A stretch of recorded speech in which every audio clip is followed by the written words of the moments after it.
Друзья, ассаламу алейкум. Витаю вас, друзья. Сегодня 11 марта.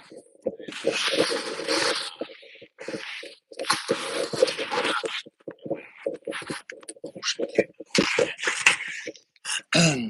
24 года. Извиняюсь, друзья. Сегодня 11 марта 2024 года. С вами снова я на канале Reality в YouTube и на канале TikTok Аслан Арцуев, друзья. Я не знаю, почему она тут не держится нормально.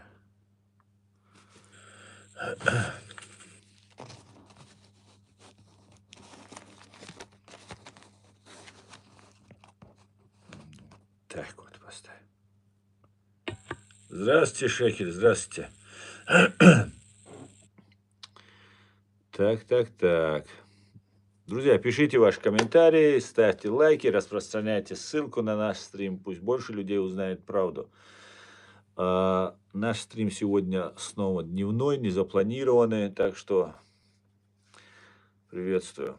Машалду сансей, ам Исраиль хай, говорит Шекер. Так, Машалду Аслан Дейлир, салам Машалду сансей, Машуэль, Масу.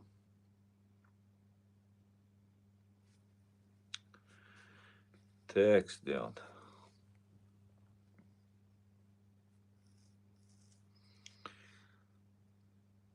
Ассаламу алейкум, салам, Саид, Машуэль. Путин бич. Не то слово, сенсей, не то слово. Алейкум салам, Питер Воль. Всех, друзья, я вас приветствую. Пишите комментарии, ставьте лайки и распространяйте ссылку на наш стрим. Так. Марнаш дуйшу берзлой деон. Марнаш каблой. Да, обал дойлойш. Так, почему-то мне кажется, что в Самсунге лучше камера снимает, чем не в Самсунге. Ассалу алейкум, алейкум салам. Алейкум салам. Патрушев, Путлер ответят за геноцид чеченского народа и Украины. Совершенно верно, добро с кулаками, абсолютно так. Абсолютно так. Но мы должны мобилизоваться. Друзья, смотрите, ситуация какая. Путинский режим, фашистский, КГБшный режим, который попытался воссоздать новую империю, рушится. И сейчас нам важно, чтобы мы были мобилизованы, чтобы мы все собрались в единый кулак. Это очень-очень важно. КГБшники попытаются уйти от ответственности. Они уже стремятся к этому. Будут подставлять людей, понимаете? Будут подставлять других, как они это делали в начале 90-х годов, чтобы уйти самим от ответственности. И нам нужно это все понимать. Сегодня уже официально стало известно, что натовская армия вошла на территорию Украины. Понимаете это, друзья? Все, что мы говорили, и нам говорили, нет, это невозможно, это неправда и так далее. Все, что мы говорили, происходит и идет в этом ключе, в этом направлении. В любом случае фашистской России осталось недолго, может год, может 3 года, может 5 лет, мы не знаем. Но сам факт того, что огромнейшая мега-империя, которая загнивает окончательно уже, это нам дает стимул для мобилизации, для переклички, для объединения наших сил. Она давно уже вошла. И что, говорит Василий? Ну ладно, вам, Вася, вам-то без разницы, да?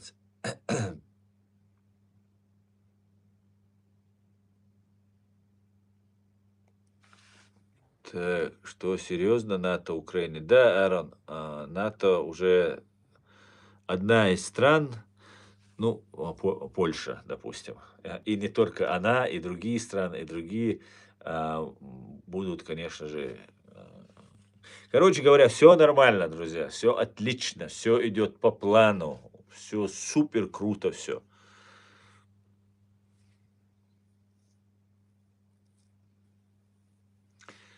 Ща везде нелегко. Да, конечно же, война, Россия развязала войну. Россия развязала войну. Алейкум Шамсад, Машуэль. Россияне даже не знают, кто такой Патрушев. Или Бортников, им все равно. Не, добро с кулаками. Я думаю, знают. Они знают, кто его взрывал, кто их хозяин. Так-то они баринов очень хорошо знают. Они о них не говорят лишний раз, чтобы его там злые силы через куклу Вуду, там на них, чтобы не повлияло, лишний раз не упоминают своего царька. Потому что тем более Патрушева. Патрушев это русский Фредди Крюгер. Это тот, который приходит, знаете, этот фильм, да, «Кошмар на улице Вязов» назывался такой. Это фильм ужас моего детства. И там человека, если засыпает, и к нему во сне приходит вот этот Фредди Крюгер, его звали. Он убивал там всех, короче.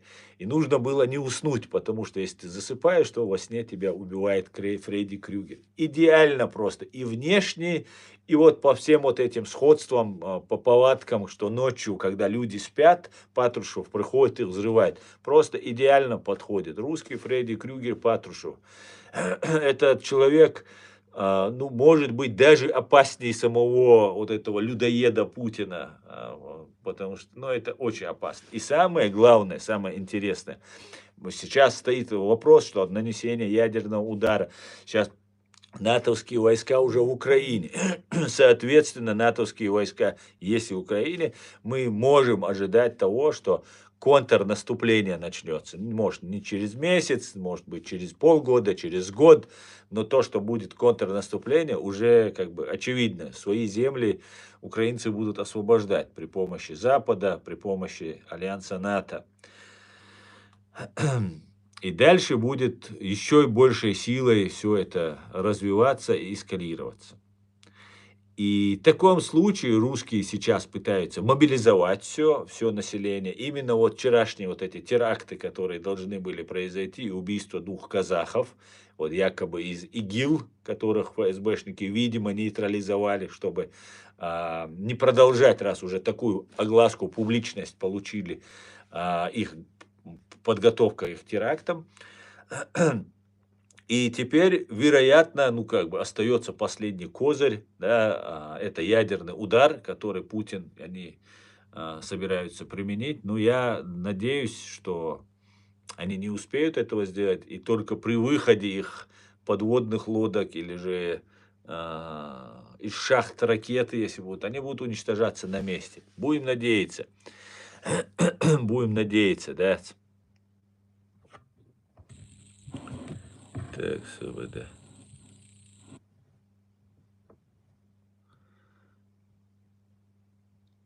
И при помощи Аслана Арцуева. Так, опа. Амин, Арон, Мара Бухталберг.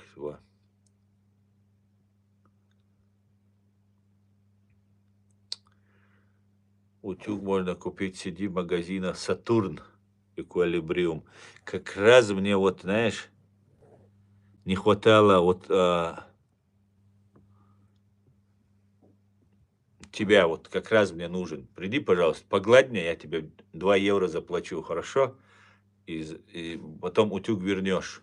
Ты как раз нужен. Спасибо, что подсказал. В «Сатурне» есть. Пожалуйста, быстренько сбегай. У меня еще стрим будет 1,5-2 часа. Я сегодня собираюсь подольше. Успеешь. Давай, смотайся. Так.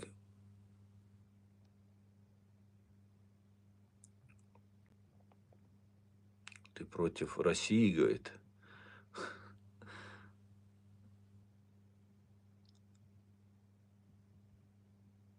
А ты знал, что тебя Кадыров записал в личные враги? Нет, не знал. Ну, Кадыров это, Вась, это не мой уровень Кадыров, понимаешь? Кадыров это а, марионетки тех, с кем я рамсую. Поэтому Кадыров это не мой уровень. И меня записать он не может в свои враги, понимаешь? Не дорос он еще.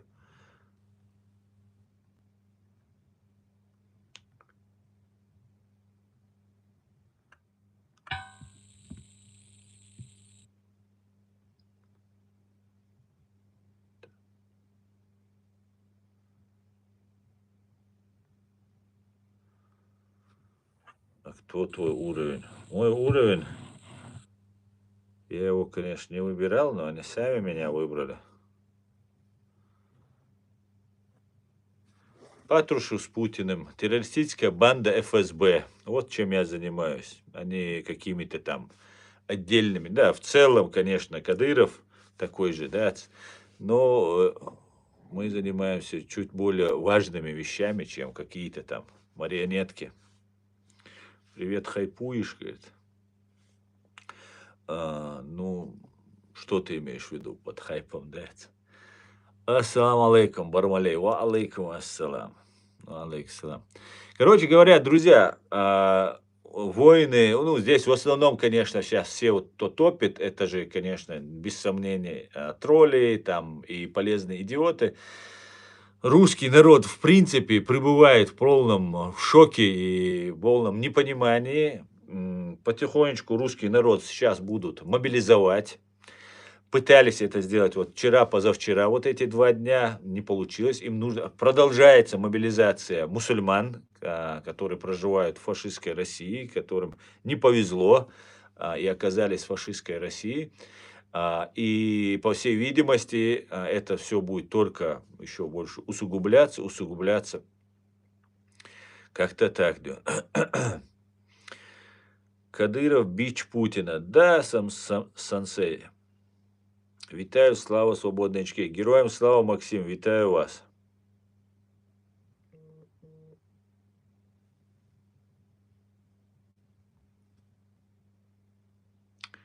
Ты кто, воин? Сын Пеле... Сын Пелея. Да.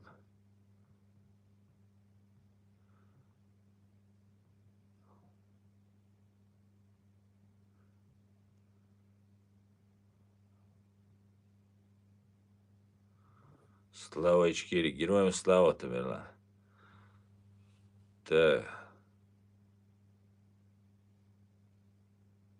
Русский дух никогда.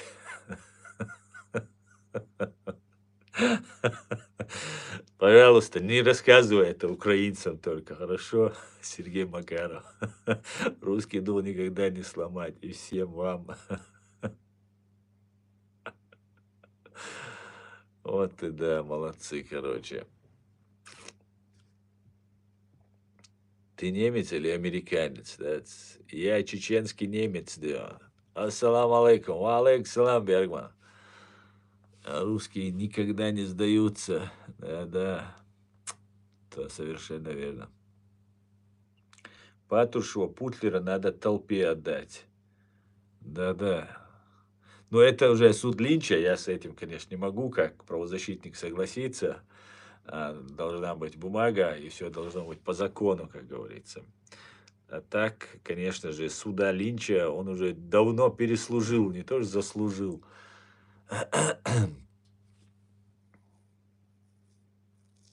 Скажи, в 90-е воевал за Дудаева? Василий, за Дудаева не воевал. Я за свою Ичкерию воевал. А за Дудаева не воевал. Зачем мне? Дудаев есть, Дудаева нет. Это, да, наш лидер, наш президент. С глубочайшим уважением к нему отношусь. Но не за него я воевал. Я за свою родину воевал против русских оккупантов.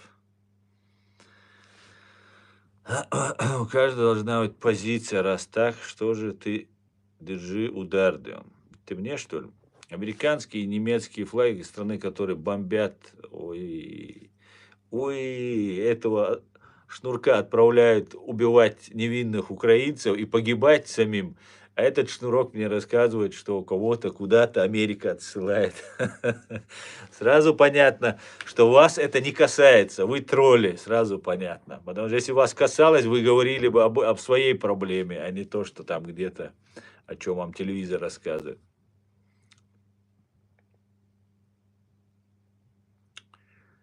Ребята, даем этому неизвестному просмотры. Хорошо на его провокационной басни вестись. Не стоит этого оно. Нет, Ян Колесников, продолжайте, продолжайте. Я же вас терплю.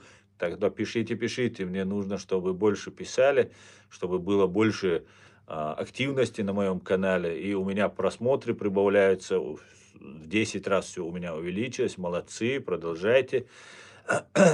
Что поделаешь, Дион? Придется вам немножко потрудиться на благо Ичкерии, Дион.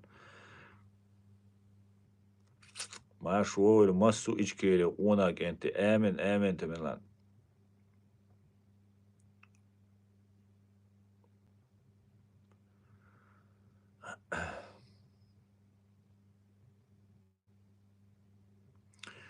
А скажи свой адрес, должок остался.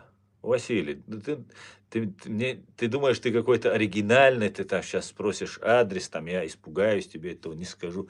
Вы за 5 лет вот этих бичей ваших, знаете, сколько вы мне уже тут угрожали, там мне тут, мне и адрес, вы все знаете, ваше вот это посольство фашистской России в Германии знает, и мой адрес знает, и все мои координаты, с кем я дружу, с кем я общаюсь, кто мой родственник, поэтому дешевые свои адрес скажи. Вообще не канает уже, неинтересно. Даже в начале это было нелепо, да он.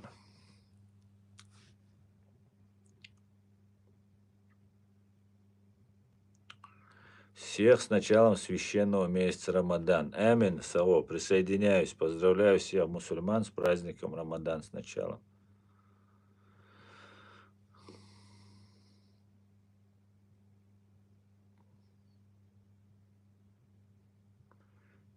Аслан, я согласен, говорит.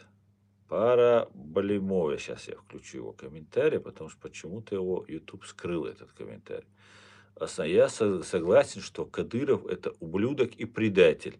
И я разделяю ваше отношение к нему. Но после потери 300 тысяч человек сейчас чеченцы восстанавливают генофонд. Может ли он, может ли он сказать это в защиту? Что-то я не понял. Ты не до конца, что ли, написал? Защита. Вопрос я не понял.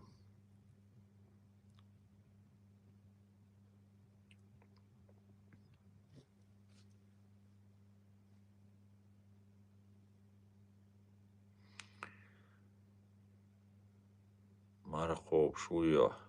Валентин Поляков меня спрашивает. Мархов Шуё. Хаубелбу, Валентин, Сокоп, Шулауэца. Хаубелбу. Чудовый, да? Саиман нистаряш. Собу соялсмани орайтряш. Аш хавик, йотел, ты йокилеш бохкиташ сун, да? Сервус от соялсмани, да, качит. Да, он законный долг, короче, вежливый дух, да? مرض لامس دي شو مرقب شوية هنا دي نقول شو هو بالبو سو هو قديش ولا سدين دي تي سوى تي داز غاز شندو على البوال بيه وشو واغوي شندات سدين سندات سريع سو يوسمني وغيتات سريع era dole raskhshan du al tuam bie ta hu adai die وشو خبرش تيوش لات لا مزدي عمار خوبيا وني مجي اللي تي ميش دعدا شي وني عاد نقدي معارش دعيغي لقرني دعيولي او دنيا ميل دول وصل قميل ديش دات ياش تعديش دلع دي era dole raskhshan du al شون على سقا ددي شوات شون شو عيجا عيش دات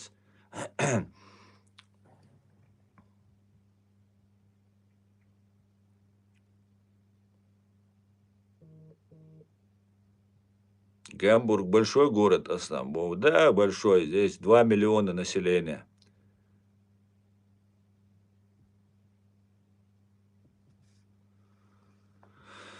Я хотел спросить, что когда Кадыров будет отвечать перед судом, он обязательно скажет это, что он дал передышку народу, который хотел уничтожить. Это не смоет его грехи, но есть ли в этом правда? Конечно же, защита какая-то будет, изначально какую-то защиту выстроят, и они сейчас и говорят для, чеченского народа, что Ахмат Кадыров остановил войну и так далее. И знаете, я на многих судах, на многих процессах побывал, и я вам скажу, что, у всех находится очень убедительная, ну, почти у всех очень убедительная отмазка находится на суде. Но для этого есть суд, для этого есть свидетели, для этого есть процесс, который, выявляет эту всю ложь. А позиция Кадырова, защита Кадырова, она очень слабая. Она очень слабая. Потому что именно его отец призывал к джихаду против русских. Он призывал убивать русских как можно больше. Нам, советским гражданам, мне, 17-летнему пацану, его отец призывал убивать русских как можно больше. Понимаете? А мы выросли с русскими, у нас во дворе жили русские, мы в Грозном жили, у нас не было никаких проблем с русскими. Но вот этот человек нас поднимал к этому войну. Он говорил, что это джихад, что каждый должен отпустить юбку своей жены и выйти сражаться против русских кафиров, которых Бог велел убивать, когда они пришли на вашу землю. Ну, накручивалось, все это нагнеталось. И потом, когда чеченцы, реально русские-то зашли на танках, это же не сказки, и реально мы видим русских оккупантов на танках. Ну, выходим, сражаемся против них, гибнем, получаем увечья, попадаем в плен, убиваем их, ну, бардак начался. А потом он переходит на сторону их. А оказывается, он был и ранее на их стороне. Понимаете? Как сейчас они это делают, он был внедрен, как и Ахмед Закаев, и Кадыров Ахмат, и еще ряд других товарищей, были внедрены в чеченское национально-освободительное сопротивление для того, чтобы его возглавить. Понимаете? И в конце концов к тому они и пришли. Ахмат Кадыров стал президентом, Закаев здесь изображает из себя тут же, ну уже как бы ичкерийского, продолжает вот эту свою игру. Ну вот такие вот вещи происходили. То же самое, я боюсь, в Украине будет происходить. Хотя это уже не произойдет, потому что и натовская армия вошла, и там и Ми-6, и ЦРУ, и все западные спецслужбы помогают, поддерживают, и НАТО, и Пентагон, все помогают Украине, поэтому я убежден, что не получится того, что получилось в Чеченской Республике Ичкерия. Но у нас получилось вот то, что получилось. Это очень важно знать. Это важно знать нам, НАТО. И нам, чеченцам, знать свою историю молодежи и другим. Аслан, почему у вас нет единства? В смысле, у нас есть единство. Это у тебя нет единства, Рон. Бармалей, да, Саэль. Как тебя зовут, скажи, пожалуйста. А ты обрати название на название канала, название стрима. И, наверное, не надо будет тебе этот вопрос задавать. Как меня зовут? Мой отец погиб рядом с Дудаевым. Дал дек алуэле. Дал дек ал дал азу от хобал дуэлхчен. Дал иман собар луэль. Массана.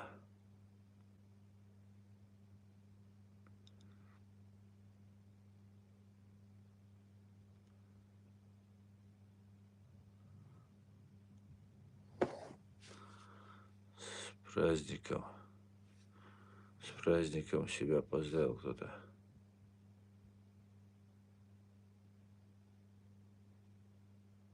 Чеченцев, американским флагом, у кого-то шок произошло. Мы ломаем стереотипы, конечно же. Конечно. Дерес культурпал, масу дойлой. Какого ты тейпа? Я чеченского тейпа. Мой тейп чеченец.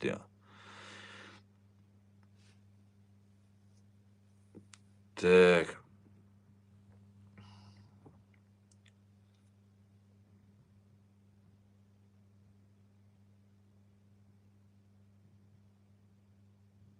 Валейкум салам.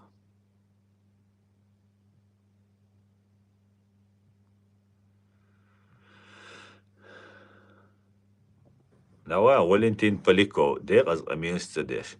Уча наган қир машца тюш. Валентин Поляков, айник язиря цара. Рима ира догдаларе.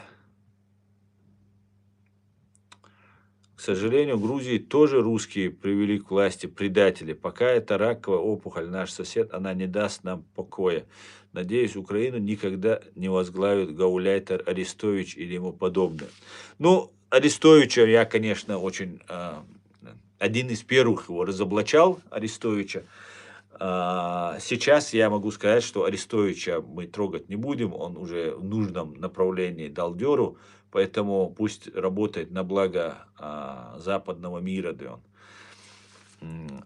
А так уже сделал правильный выбор, так сказать, Арестович, да. Это нормально все, да.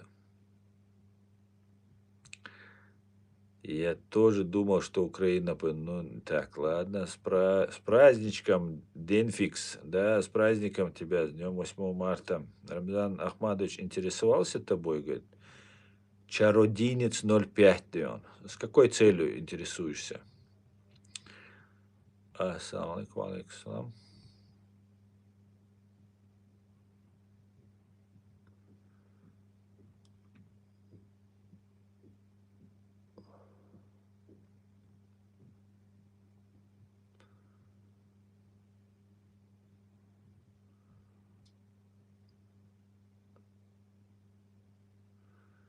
Арестович очки тебе сломает.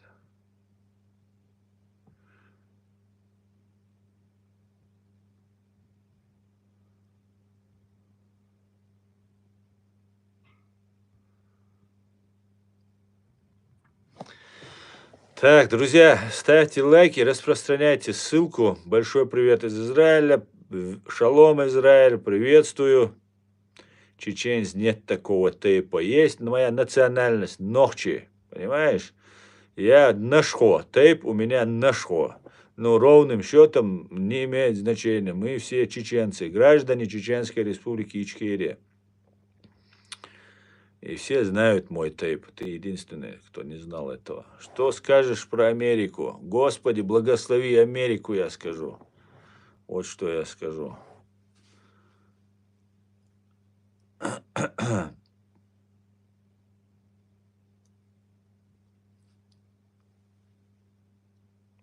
Нашхо, не нохчи. А кто нашхо, раз не нохчи? Миру вашему дому, Украина. Амин, амин, амин. Так, ассаламу алейкум. Сала России. У тебя пост, да, у меня пост.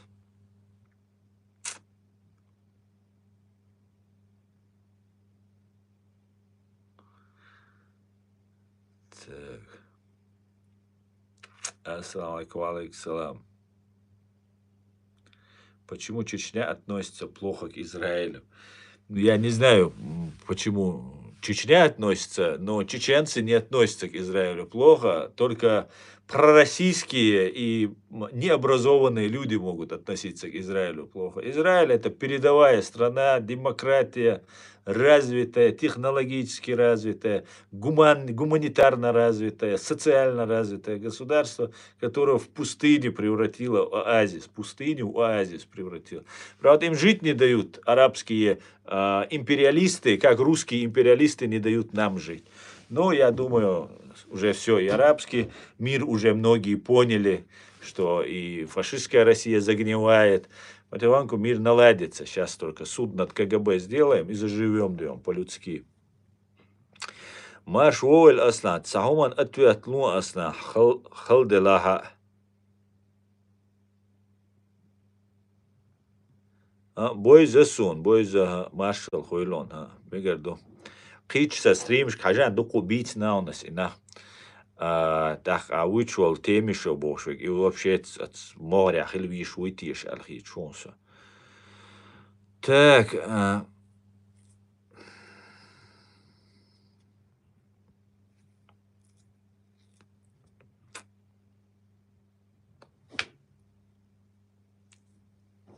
салам алейкум, алейкум салам. Так, что ты не будешь?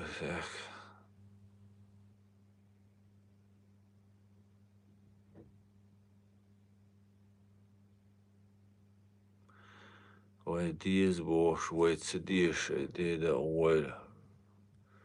Так, нашел войнахи, говорит. Да, ты мне расскажи, кто мы. Ага, хорошо. Я не знал, пока ко мне тут в эфир не зашел Арон и не рассказал мне, кто такие войнахи. Нашхо, кто такие. Я родился в Чечне, жил там до 93-го года. Ты вовремя слинял, я тебе скажу. Не говорите наш ход дискриминировать дешсан. Мегерду му аласта. Халагаты. Так дойшен, телефон ты ваш. Алло, да, товарищ Сталин, баш. Халагаты алис, да, я наш ход иштал дизиас.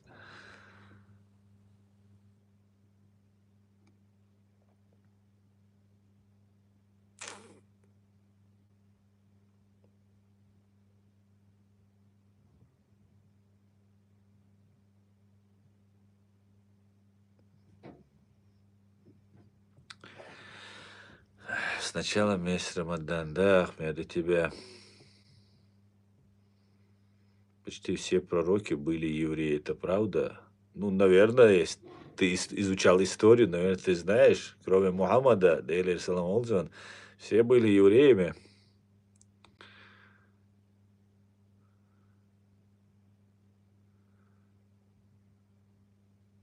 Спасибо, Анастасия.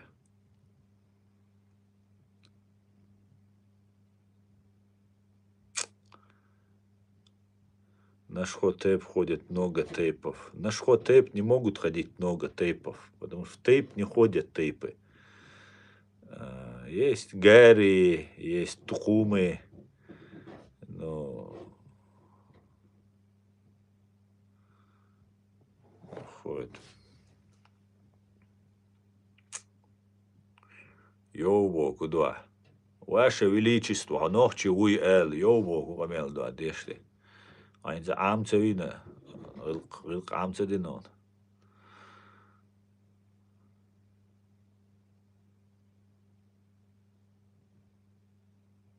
Алейкум, Узбекистан.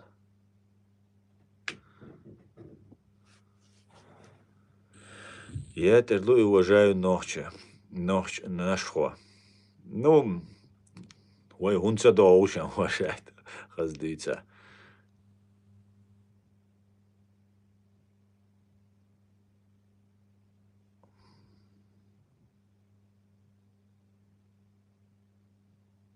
Сколько вам лет? Мне всегда 25. Хотя на самом деле 46.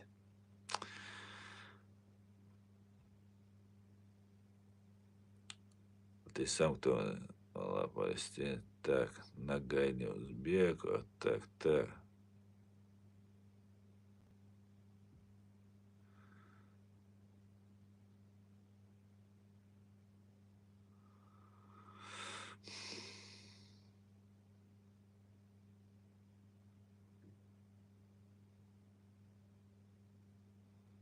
Собер шуац, изучен хатан свигаться ездишь. Учуян.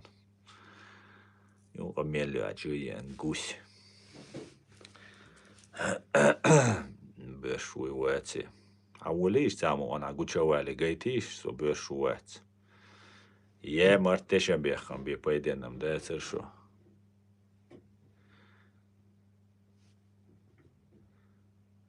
Аги цели шо ам цаир. دقيقة 15 خوشو.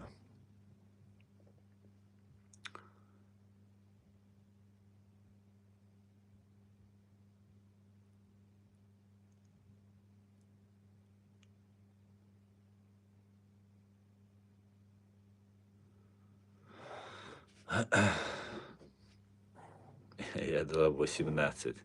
Ты как прокурор цветочек дала бы 18. Как прокурор по максимуму, да? Уважаемый, не обращай внимания в этот месяц. Да постараюсь, Лариса. Очень трудно не обращать внимания. Особенно в этот месяц, особенно первые дни Рамадана. Очень трудно на них не реагировать будет. Придется их дать. Хук справа им тут засаживать. Да. Нет, лет. Я говорю, как лет. Ну, прокурор тоже, судья тоже дает эти лета, года дает.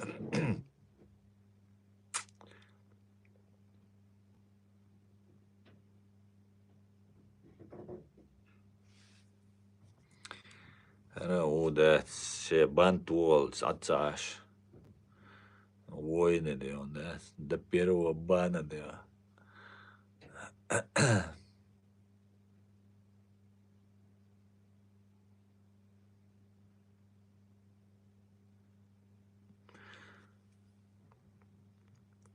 Ассаламу алейкум, брат. С наступающим священным месяцем Рамаданом тебя, брат. Как ты относишься? Ва алейкум салам. Спасибо и к тебе, и тебе тоже. И спасибо, Анна. Кто у нас сейчас прислал? Анна. Спасибо, Анна, за подарки. Спасибо. Про Закаева я 100 миллионов раз сказал. Посмотрите вчерашний, позавчерашний стримы. Закаев не является лидером чеченского народа и никогда им не будет лидером чеченского народа.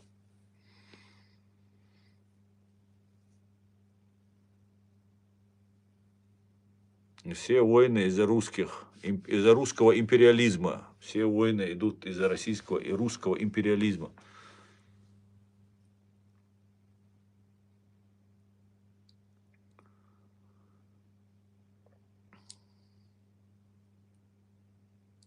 Дересхой Богдан, Валек, Дересхой, Масера Боль, Баданан серло. Боданан серло, Баданян дишаунасан, Боданан серло, Дересхой. По-твоему, кто достоин стать президентом Чечении? Президентом Чечении станет тот, кого выберет его величество, господин чеченский народ. А кто достоин? Каждый чеченец достоин, если ему есть 35 лет и нету еще 65. Каждый чеченец.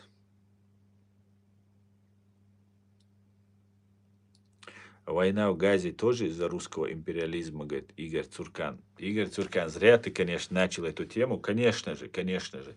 Ваша ублюдочная фашистская страна, когда не смогла, когда ее за пятачок схватили в капкане в Украине и начала визжать, как свинья недорезанная, она отвлекла внимание и убила 1200 еврейских женщин, детей, безоружных мужчин подряд, поголовно, заслав туда вот бешеных, вот этих сумасшедших террорюк, которые отвлечь внимание от Украины в день рождения Путина, напали и совершили акт геноцида еврейского народа.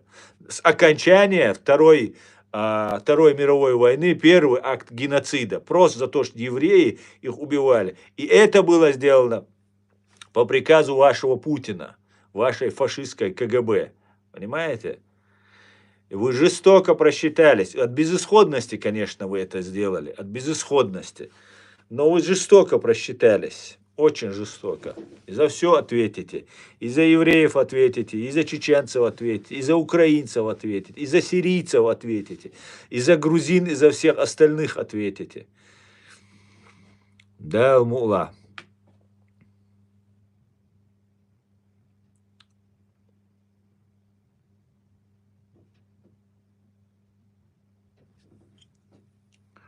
Еще и наглости у них хватает, да, за что это сделали. Конечно, вы сделали, а вы не знаете, что это Путин сделал для того, чтобы отвлечь внимание от того, что он не может справиться. А, вы не поняли этого еще? Прекрасно вы все поняли, вы делаете вид, что не понимаете.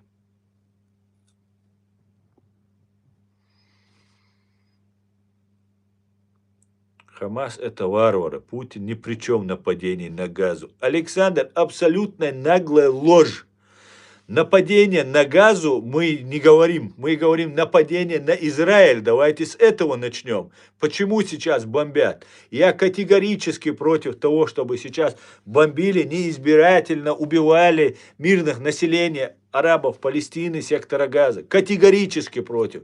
Я осуждаю эти действия. Но я также понимаю, что Израиль должен себя защитить, и у него есть это право. Понимаете?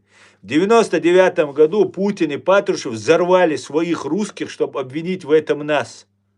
Сейчас русские, Патрушев и Путин, отправили арабских вот этих ЧВК-кадыровцы, арабский ЧВК Хамас, иранско-российская ЧВК Хамас, отправили, чтобы убить евреев.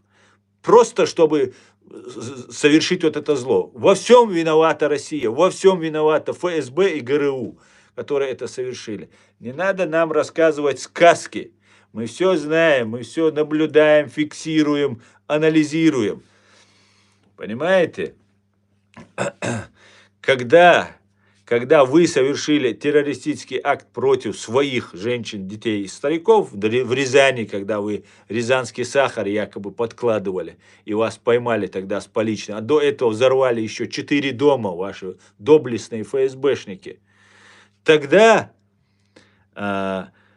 весь мир промолчал, сделал вид, что ничего не понимает, ничего не происходит. И вы пошли топить, хотя задержали в Рязани ФСБшников, пошли топить чеченцев в крови. Понимаете, как в том анекдоте, не где потерял искали, а где светло и безопасно, и где еще можно чей-то унитаз своровать. Понимаете, вот что вы сделали. То же самое вы сейчас сделали в Израиле. Напали на Израиль для того, чтобы отвлечь внимание от Украины. Не получилось у вас Украиной справиться за 3 дня. Уже все, визжит свинья, а что-то делать нужно. Ну все, задействовать. Это же не просто нужно было убить 1200. Это только был детонатор. 1200 убитых еврейских женщин, детей, безоружных мужчин. Это был детонатор. Это был спусковой крючок. После этого должен быть мировой пожар загореться во всем мире. Все мусульмане должны были сойти с ума, набрасываться на всех там евреев, короче говоря, ну, должны были на христиан, там, ну, короче, религиозная война, как Путин мечтает, как Патрушева мечтает, должна была начаться религиозная война. Она не началась. Я внес свою лепту в это тоже, маленькую лепту, но я внес ее, занял правильную позицию, понимаете, чтобы ваша фашистская русня не развязала мировой пожар революции в первую очередь, понимаете? Вы террорюги, вы должны быть наказаны, вы должны быть осуждены навеки вечные. Ваша террористическая банда ФСБ должна быть выкопана яма, закинута туда ваша ФСБ, залить бетоном, да, и еще в радиусе 100 километров огородить это, чтобы туда никто не подходил. Потому что есть угроза рецидива, понимаете? Вот такие вы ублюдки ФСБшные, да. Эти ничтожества достойны, чтобы взрывали, убивали, меньше вонючих бичей будет. Ну, вот они себя не жалеют, ну нас там, мы-то себя должны пожалеть, они себя не жалеют, им своего этого мяса не жалко. Вот даже вот русские патриоты, вот смотрят, например, Гиркина, меня вот удивляет, Гиркин там, я там за русских, там я русский патриот, там 3-е, 10-е. И при всем при этом этот Гиркин убивает русских, он разжигает войну между, вчера они же называли братьями, братья или не братья, это не важно. Они называли украинцев своими братьями, украинцы называли их, некоторые украинцы называли своими братьями. И вот когда брат или не брат, неважно, по крови вы брат, просто вы посчитали друг друга себя родными, близкими людьми, они нападают, сам сидит Гиркин и рассказывает, фитиль войны поджег я. Его за это русские патриоты, русские любят. Потом они сидят и рассказывают, что мы, украинцы, русские, один народ, что там воюют против нас такие же русские, как и мы, и поэтому они не сдаются, и они такие смелые. И при этом еще Гиркин остается у них героем, он тоже у них там хороший, достойный, там, 3-е, 10-е. Я не понимаю просто вот этой логики, вот этого, или ты за русских, или ты за Гиркина. Или ты за русских, или ты за Путина, или ты за русских, или ты за Патрушева. Вот так это должно выглядеть. Но как-то у них получается и за Путина быть, убивать русских, и быть за русских, взрывать женщин, детей русских, быть за русских, объявлять украинцев братьями, а там тоже огромное количество русских живут. Если вы думаете о русских, то почему вот этот Донецк, Луганск, который вы захватили, вы всех этих русских мужчин послали на войну и их уничтожили в первые дни войны? Потому что вы не думаете о русских. Потому что ФСБ не думает о русских. Это русские болваны дают себя оболванивать. И идут на эту войну. А на самом деле они думают только о своем благополучии. А русский это материал, расходный материал, который они используют. Ну, вас это устраивает. А враг вам я, который вам эту правду, задевая вас, вот, между ребер, вот пальцем, как ткну, вот вам говорю эту правду. Вот поэтому я враг, потому что я правду говорю, потому что я не подбираю словечки, называю фашистов фашистами, русистов русистами, террористов террористами. А вас это не устраивает. Потому что, ну, важно, вы же на Олимпе Богом избранные, там, вы же кем-то там, прямо из своего холопского вот этого состояния сразу стали королями, повелителями судеб, там, так далее. Ну, фантомно так вам внушили. И вам трудно спуститься с Олимпа. Ну, придется, понимаете, придется. Научит вас история. Так. Давайте дальше идем.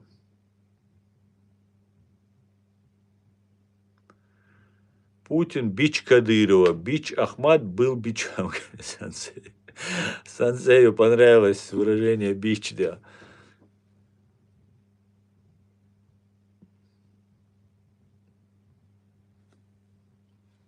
Тебя скоро уберут, говорит. Вы уже 5 лет меня убираете, никак убрать не можете. Ну давайте уже быстрее уже, хватит уже, да. Плевал я. Знаете, что самое интересное? Вы мне угрожаете, вы там страшные, там, родственников забирали, бывших моих, там, третье, десятое.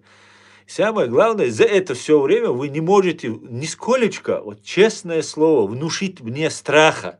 Малейшего мысли о страха вы мне не можете внушить. Я не знаю почему, но я не испытываю ни малейшего страха, понимаете? Ни малейшего переживания, ни малейшего неспокойствия на душе я даже не чувствую, понимаете? Я засыпаю отлично, просыпаюсь отлично, чувствую себя великолепно и плюю на вас, понимаете?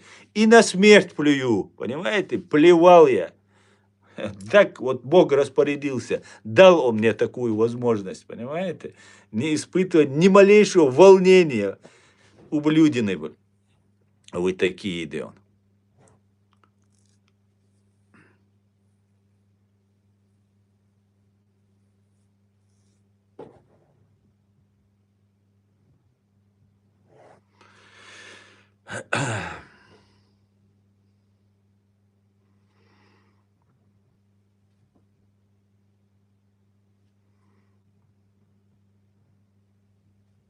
В Гамбург приезжай, Алексей Коновалов. Что ты локацию тебе кидать? Приезжай в Гамбург, мой номер телефона, WhatsApp, все имеется. Под каждым видео есть. И каждый раз мне вот просто надоело, я столько времени на вас трачу, вы же все равно не приедете. Под каждым видео есть мой WhatsApp. Звони, давай, встретимся, в лоб-лоб с тобой пообщаемся.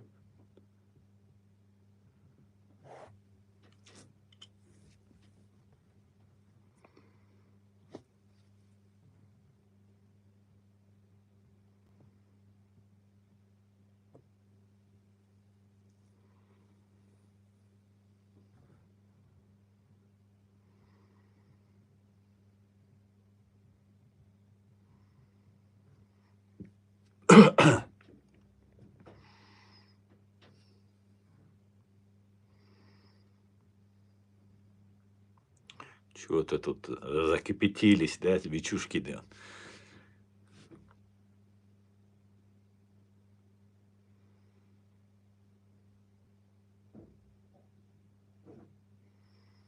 Ну, давай проверим, Алексей, хватит у меня духа или нет. Приезжай в Гамбург.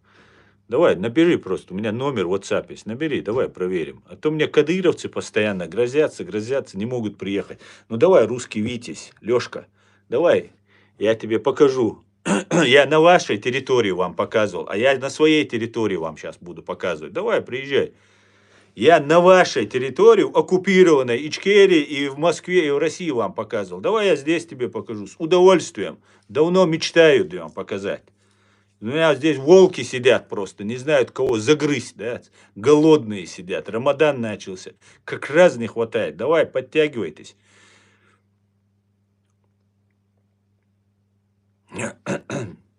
Ну ладно, все, опять обычно с вами тут скажешь, и все. И пропадают, и пропадают.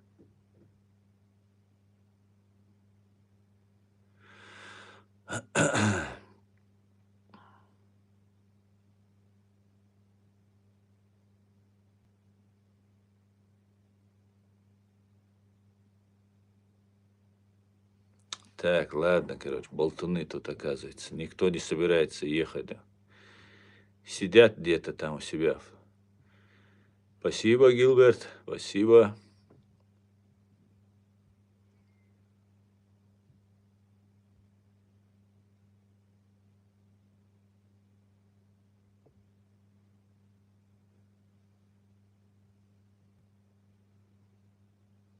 Что думаешь об Беслане? Волнуюсь. Это, наверное, такой, в принципе, такой аргумент, такой супер аргумент, который должен свалить меня на повал там и так далее, и так далее. Ну, давайте посмотрим решение Европейского суда по правам человека по Беслану, который назвал убийцами заложников Россию и Путина.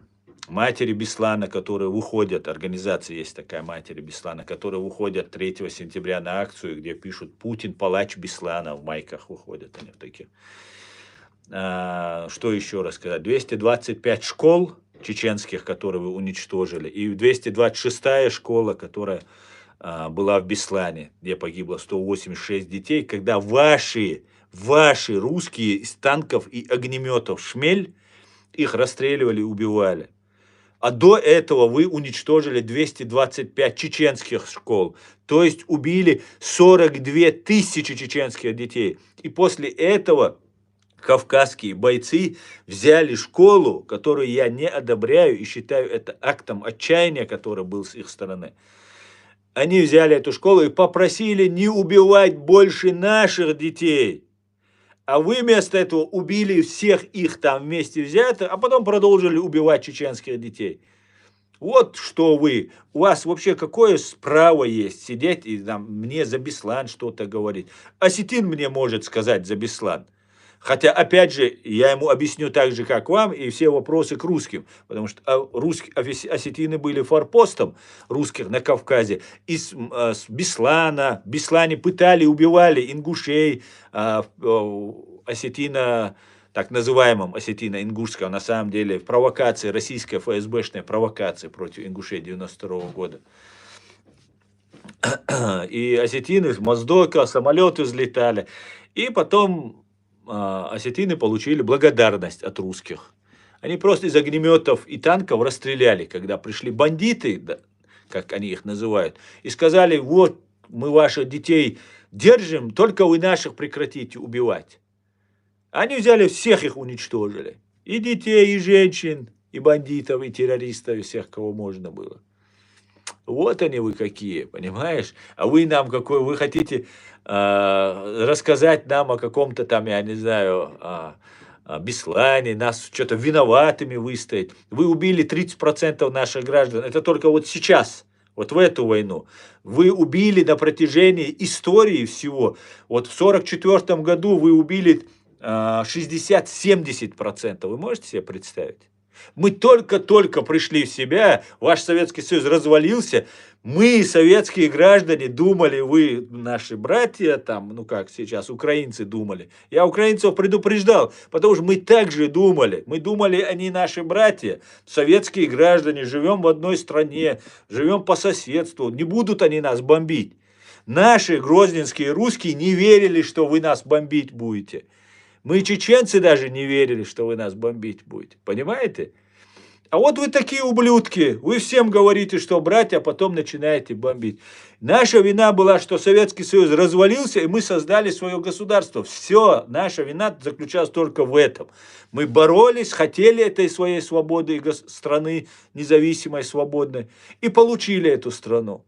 Вот вся наша вина была. А потом вы сказали: сяк, мы передумали, мы восстанавливаем империю, мы будем вас уничтожать. Мы сказали: мы не играем в этот детский сад. Вы нам даете свободу, Советский Союз разваливаете, потом забираете. Вы сказали: нет, извините, мы будем вас убивать. Вот то, что вы умеете делать. Ты любишь Америку? Безумно просто, безумно люблю Америку. Господи, благослови Америку. О Аллах, в этот священный месяц Рамадан я прошу Тебя, благослови Америку, помоги ей стать еще сильнее, чтобы фашистская русня бегала на задних копытках перед ней, да?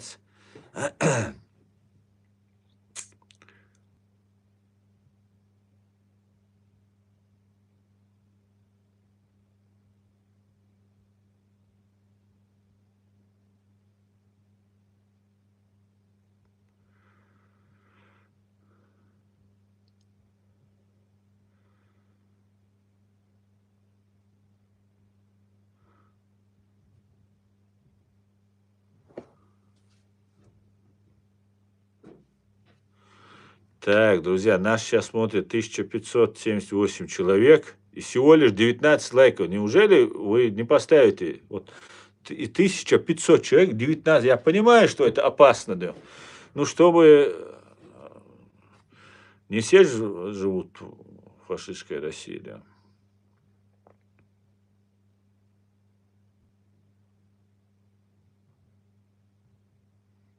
О, один лайк поставил, самый дерзкий. О, 5 поставили. Молодцы, парни, вы справляетесь. Так, ну я комментарии читать не успеваю, друзья. Кстати, нам монетизацию включили. Друзья, у нас на территории фашистской России наш канал запрещен, YouTube канал, но монетизацию нам сегодня включили. Еще там, я не все там нам подключался, но все отлично, все будет, все будет в лучшем виде. Скоро будет вообще все идеально сделано с нашим каналом. Они, конечно, делали все возможное, но ничего у них не получается. После каждого стрима у нас просмотры увеличились в десятки раз. Каждый стрим это 500-400 подписчиков, каждый стрим. За последние 2 недели, то, что вот они меня объявили иноагентом, за последние 2 недели больше подписчиков, чем за весь год прошлогодний, который они мне постоянно отписывали, там мне постоянно проблемы создавали. Но это, как мы помним, нас нисколько не смущает. Подписчики, цифры, это ровным счетом не имеет такого важного, большого значения для нас. Важно, что есть маленькая группа единомышленников, костяк такой, который все прекрасно понимает, и все будет Ичкерия, да, Алмула.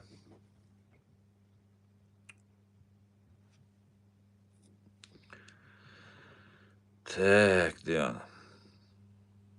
Как только больше 1000 человек нам заходят и начинают смотреть, сразу заходит вот эти вся троллятина и начинает активизироваться. У них срочно, видимо, как видите, в пожарной службе, когда бывает, срочно, срочно переключаемся на Арцуева, там огонь просто. Все будет Ичкерия, Деон. Дика душу кидом ночь. Зачешь мандердов. Да, мула. Шunu محتاجين عمدر.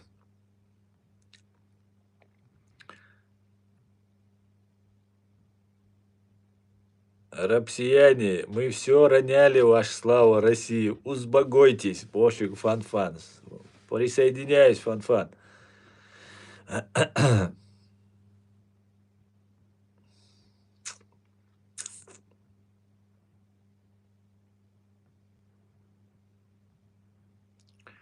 Так, Слава Русне нам тут забежала полно, да? Ну, мне нравится, когда вы забегаете, на самом деле. Тем, кто меня смотрит, моим зрителям, неудобно комментарий просунуть свой, чтобы я его зачитал. Но мне это нравится, да. Есть, конечно, небольшие от вас проблемки, но что поделать, да, такова жизнь, да. Так.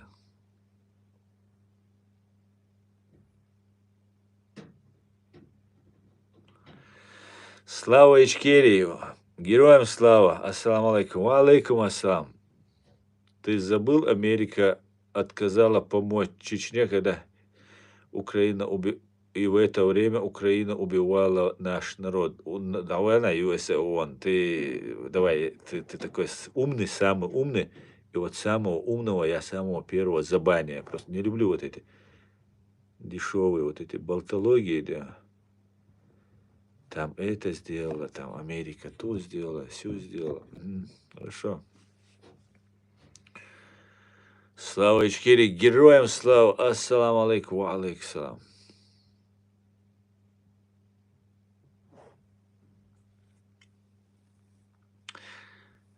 Литва, Литвания. Привет, привет. Слава Украине, героям слава, Раса. Так, у нас, я напоминаю, стрим идет в YouTube и в TikTok, друзья. В TikTok сейчас, YouTube нас сейчас смотрит более 1000 человек и 35 всего лайков поставили. Тот, кто не в России, только ставьте лайки, потому что не надо вам рисковать лишний раз. Тот, кто не в России, ну давайте проверим, сколько вас, не в России, 1000 человек. И 62 человека смотрят сейчас в данный момент нас в TikTok. Да. Так, сколько сейчас время? Ну, я еще посижу с вами, друзья, чтобы вам не было скучно. Аллах, муслим, слава Ичкерии, героям слава, Аллах, Машвой. Ичкерия или Америка, или эти главное. Слава Ичкерии, героям слава, спасибо. Аслан Золкиник, дик эйлер бакдолш. Тут просто красава, Аслан Золкиник, дик эйлер бакдолш. Дерей свой фугас. Вала балем бой лешу нарой. Иштия дать, ахар венти тоттер. Душу, что да, знаете, что хотят сделать? В Украине живет очень много разной вот этой прорусской массы. И вот эта масса, они хотят вырваться. Вот сейчас пятачок у бешеного медведя схватили в Украине, в капкане схватили. И сейчас эти лаптой ему по заднице надают этого медведя. И ему нужно вырваться каким-то способом. И они хотят все свалить то на бурятов, то на кадыровцев, там, на чеченцев и так далее.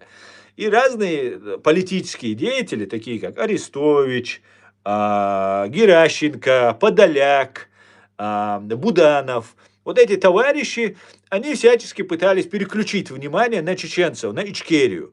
Типа это чеченцы виноваты, и Золкин из этой же пьесы. И мы, чеченцы, должны понимать, что да, украинцы наши союзники, украинцы наши друзья. Мы в сегодняшнем, в этом деле, мы обязаны им помогать чем только можем. Сохраниться самим, выжить, потому что мы постгеноцидный народ. Мы должны сохраниться, выжить. Но информационно, политически, если кто-то имеет опыт, там, обучать людей, 3-10, только так. А молодежь, все мы должны сохраняться. И когда вот эти вещи они видят, Украина все это время, когда нас уничтожали, не помогала прямо открыто нам. Отдельные украинцы помогали, лечили, там, 3-10, а власть выдавала, сдавала, там, что угодно делала. И Янукович, и там при Ющенко еще более-менее было. И вот сейчас вот эти разные там товарищи, которые 10 лет назад, когда я им твердил, что на вас нападет Россия, ну, такие, как Золкин, говорили, нет, это наши братья, они на нас не нападут, мы христиане, мы с ними братья. А теперь они такие большие патриоты, а ты якобы там и так далее. Нет, не нужно нас трогать. Спасибо, спасибо, спасибо всем, кто о нас хочет войну с Украины переключить на чеченцев, сделать виноватых во всем чеченцев, причем кадыровцев называя всеми чеченцев, хотя мы везде кричим и подчеркиваем, что мы никакие не кадыровцы, что мы чеченцы, это не мы, это россияне, а вот мы свободные чеченцы. И вот такие, как Золкин, Молкин, их огромное количество там в Украине. И вроде бы они там граждане Украины, они вроде бы сейчас уже большие патриоты и так далее. А на самом деле они являются проводниками российской идеи. И нам, чеченцам, нужно понимать, что украинцы, они братья нам только когда им выгодно, вот в этой ситуации, когда. А как только не выгодно, санкционный список. Давай, пошел отсюда. Мы это должны знать. Это я прямо на русском языке говорю, чтобы я не говорили, что я говорил на чеченском и там скрытно от чего-то говорю. Мне нечего скрывать. Я прямо говорю. Чеченцы должны понимать, что Украина может в любой момент их предать. Любой момент, как она это сделала в начале войны, когда под санкционный список батальон Шейх Мансура занесли. И когда началось широкомасштабное вторжение, тогда с них сняли эти санкции. Может быть, если это какая-то игра была, еще что-то было, но мы факт видели, как к нам относились и так далее, и так далее. Хотя санкции с них сняли, они сейчас воюют и так далее, и так далее. Поэтому мы должны понимать, что в этом мире каждый, вот Украина сейчас, она борется за свое выживание. Каждый, кто ей помогает, да, ей брат, друг, сват, ну, ее интересует только она.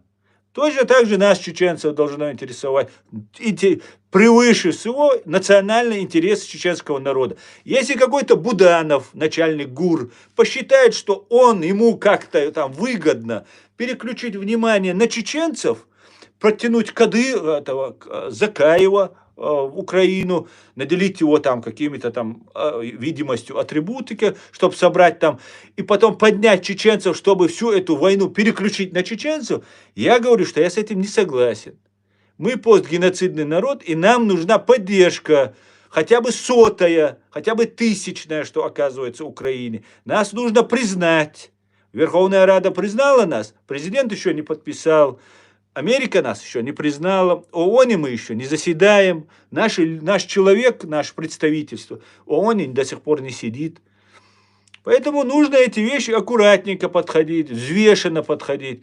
И я, конечно же, за Украину, конечно же, я целиком и полностью, не 2 года назад, когда это стало модным, а 10 лет назад, когда я бросил работу, все, что у меня нажито было, и сбежал сюда, чтобы продолжать поддерживать и Украину, и свой чеченский народ.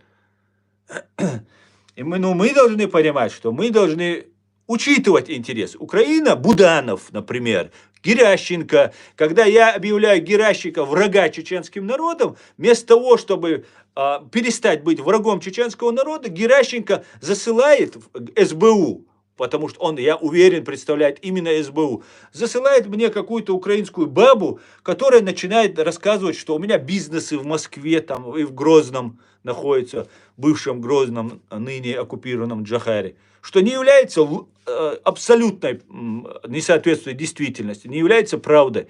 Нет, вот тебе, братья украинцы, я за них топлю, а какой-то Геращенко только за то, что я один раз заступился за свой чеченский народ.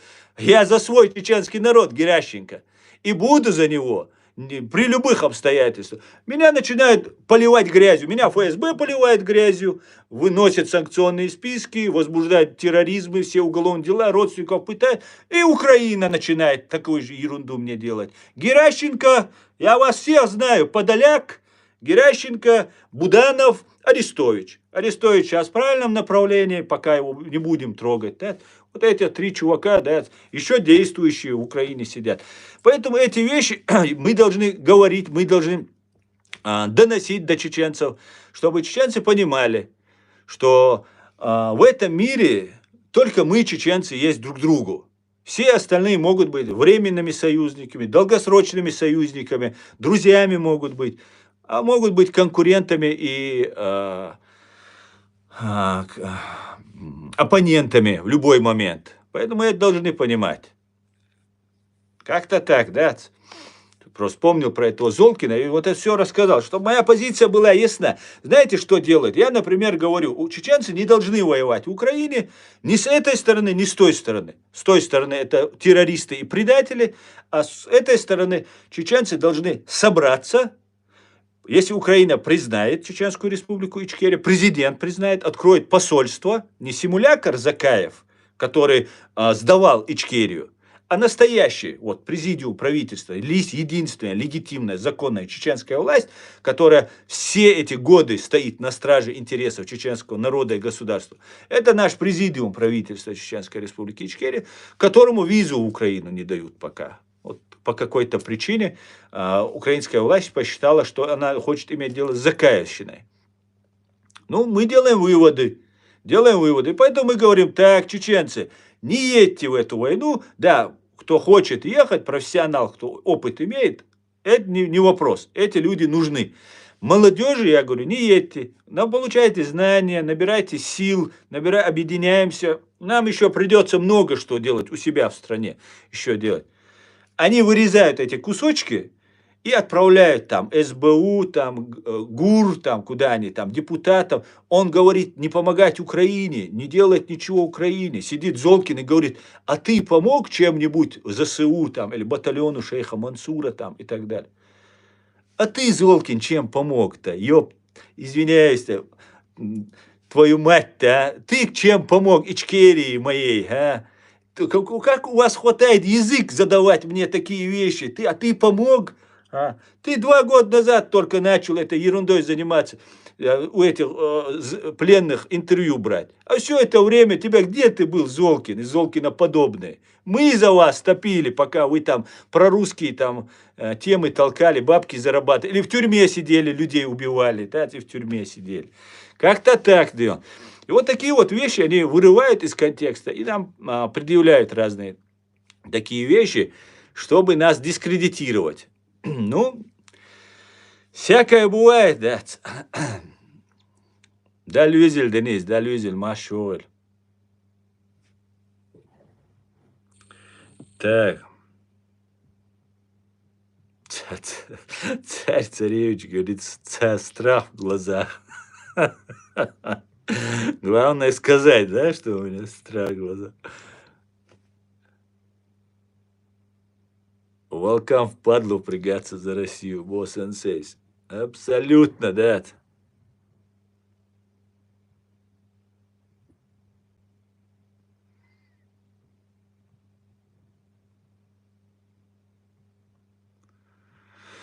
Ва алейкум ассалам.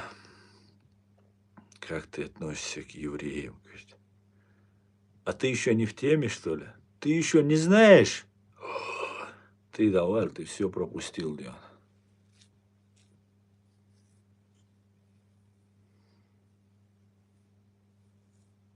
А зачем, Карина, говорить мне вот этот привет? Вот у вас в последнее время взялась мода. Это у вас таким образом вы, наверное, дополнительно 15 рублей получаете, если я ваше имя произношу, передаю привет там, как на радио, там, туда-сюда, и вам за это, потому что вы часто такие, вы заходите.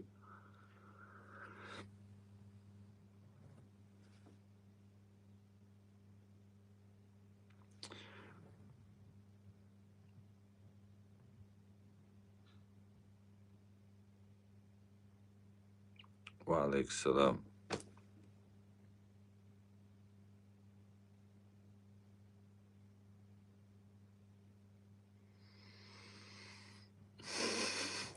Я думаю, вы его найдете, братья чеченцы, бо сам в госпиталь из-за таких галлонов, как он.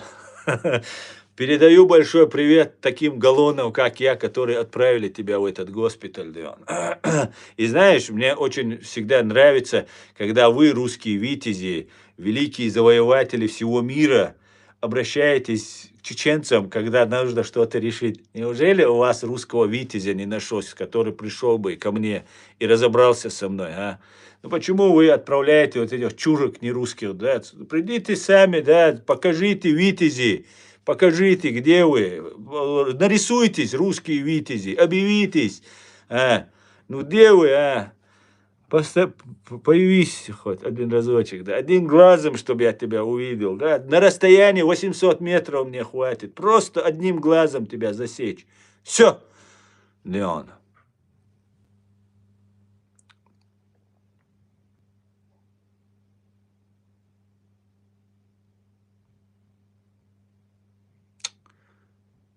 Так. Ассаламу алейкум. Ва алейкум ассалам. Ахмад Бич Путина. Ахмад Силас.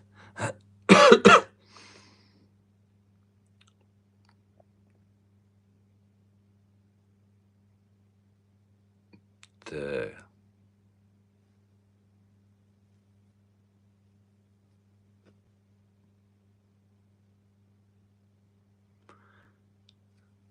Аслан Амир Хатабель, это Шидуаш. Она Шидуаш. Уэлас, удитес. Салам алейкум, ва алейкум салам. Ола, Хомуатсон, комментарий, что юэйрош. Он еврей бош. И эшвшич, да. До того бошцалар, да, дохом. Что я? خزقة ميلدا سويك يوصون تي عرتا شيت ده سويك زعزقة ميلدا يوصون تي عرتا Нилдыш. Завидух дать. Пойти, ман. Ну ничего, им семьи кормить надо. Я это троллям обращаюсь, которые здесь пишут. Каждый пост у них стоит, каждый комментарий 15 рублей. И по всей видимости, если я как-то отреагирую, им еще дополнительные бонусы идут. А у них дети, вы понимаете, им как бы, а я человек правозащитник, и мне жалко, и я вынужден иногда терпеть их, кормить же детей надо, да. Тяжело им, да.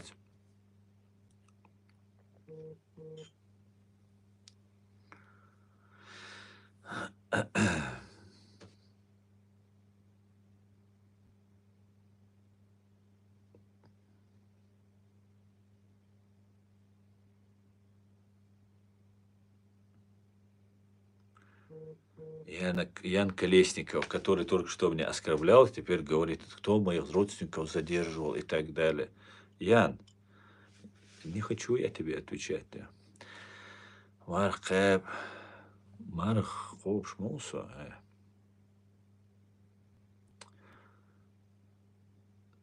Откуда ты взял платье? Я случайно, и что у меня платье? Как думаешь, после выборов мобилизация будет или нет? Да, конечно, будет. Она сейчас идет, массированная, массовая будет. Им нужно в среднем 1000 человек утилизировать в день. И вот они будут. Делер Салам Маршал, Гойль, Руслан Машой. Александр Дышный человек Машой. Они не заслуживают вашего благородства. Да.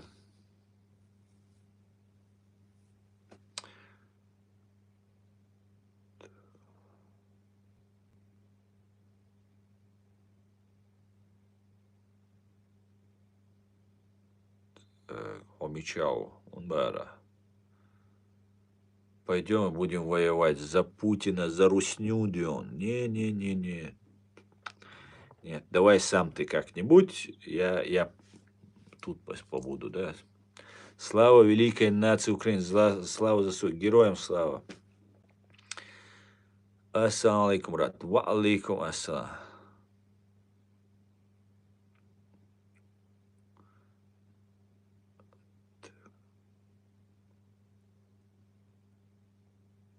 Не, Ураза Байрам еще не, месяц Рамадан начался.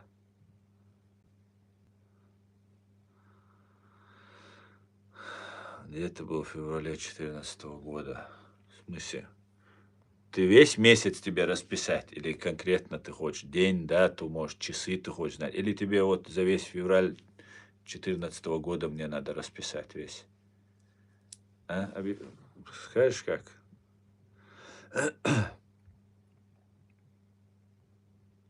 Салам, Азербайджан, салам.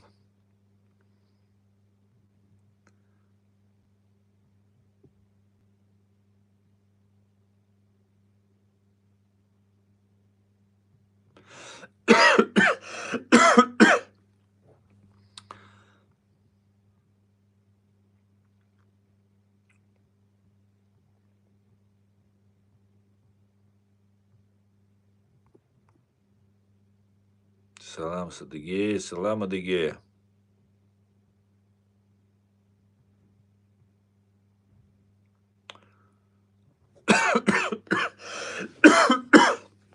Когда будет Чечня свободна? Ближайший год, два, три. Когда мы 2-3 года мы вернемся до Алмула. До Алмула, я не могу вам сказать точно, я не знаю. Не важно, сколько мы будем возвращаться, важно, насколько мы согласились и смирились с нашим положением. Замолчали мы, ничего не делаем мы, вот что важно.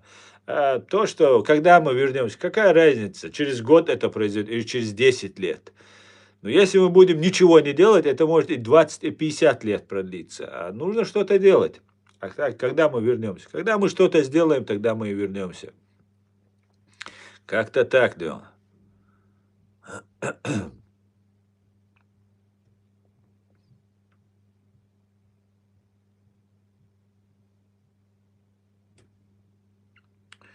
Салам алейкум.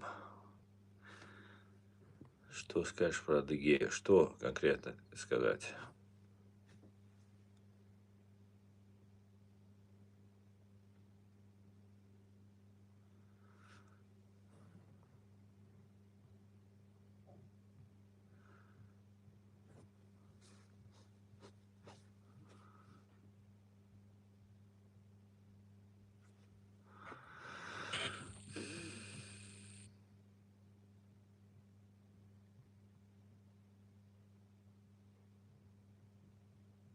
Смотрел Сибзаки на Украине, где он опять провоцирует гибню на новый геноцид на Кавказе.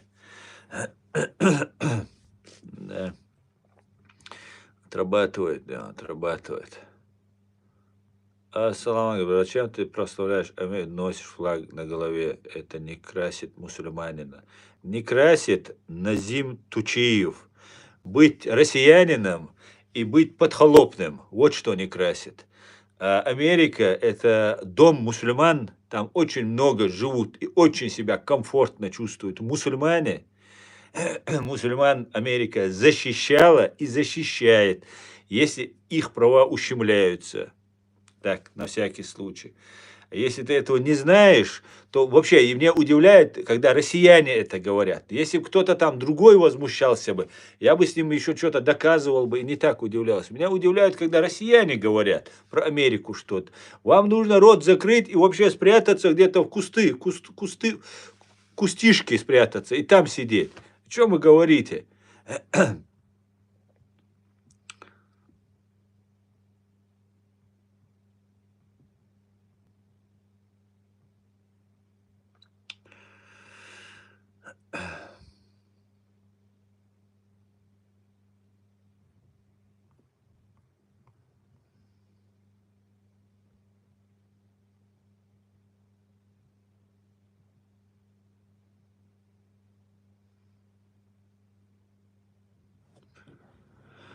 Дом мусульманин– это Мекка, говорит. Венский. Ну тогда что ты живешь на улице? Едь тогда в Мекку и попробуй, если ты говоришь, это дом мусульманин, саудовской власти сказать, что ты пришел в свой дом мусульманина и ты хочешь получить там гражданство или прописку. Попробуй. Поэтому дом мусульманина, это его дом, это его родина, а Мекка, это священное место. Поэтому бред не несите. Проект Америка пора закрывать, говорит Викочка. Викуся, проект может Америка и можно, ну, пора закрывать, но пока закрываем только проект РФ в кавычках. Понимаешь? Закрытие проекта РФ идет. Потом с американцами разберемся. Они уже как-то потом.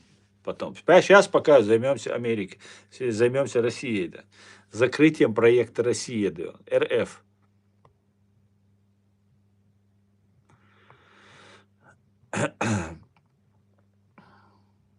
Салам, салам.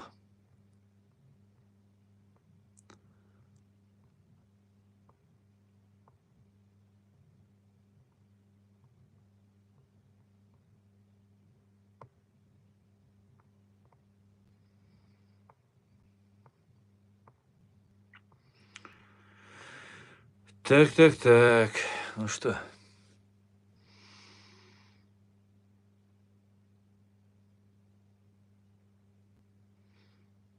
Ну что вы так? Сколько вас? Ой, ужас просто. Ну, 15 рублей тоже деньги. Работайте, девочки.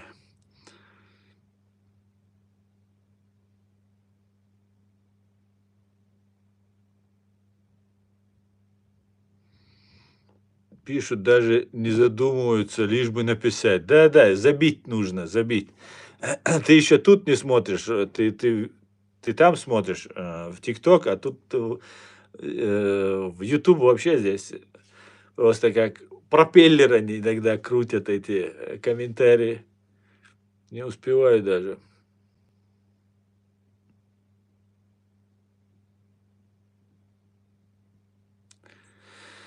Ай, ну, давайте, пишите.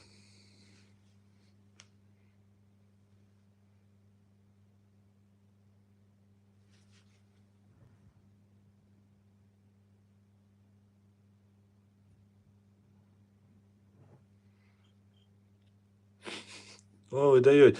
Ну дайте комментарий хоть прочитать, а? Ну перестаньте вы тут строчить. Стоп! Стоп! Установка! Останавливаемся быстро.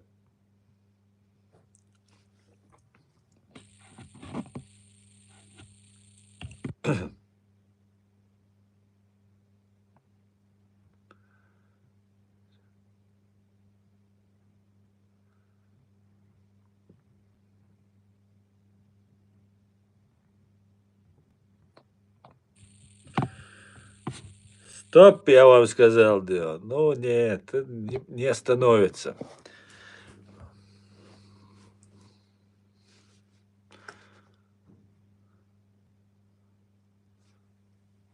Один хирин асис. Ютх. Один хирин буас.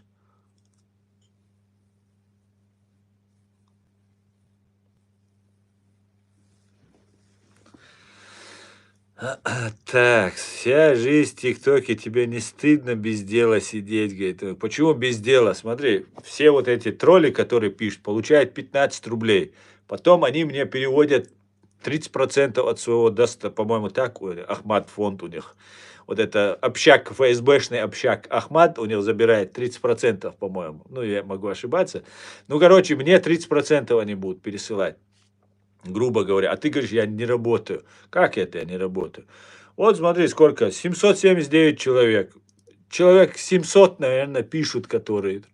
Это какие бабки? Представь, каждый день они будут 15 рублей получать. Так что я тут, у меня все просчитано, да. Я себе уже Мерседес купил, да.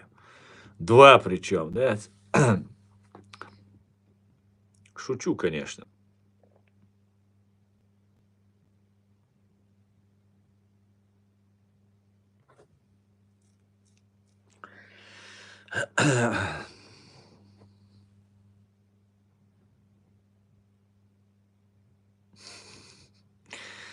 Так, девчонки, вы сегодня, конечно, в ударе.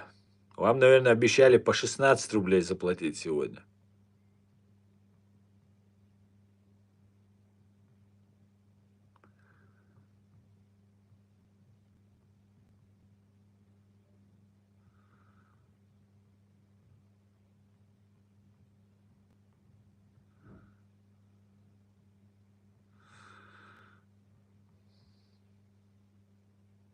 У тебя YouTube зависает 3 раза. Вроде нет, у меня все работает.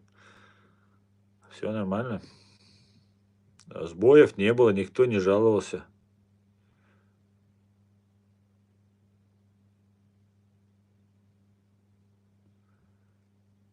Что ты имеешь в виду, юзер, вести себя как Дудаев? Про того я даже произносить не хочу. Что ты имеешь в виду?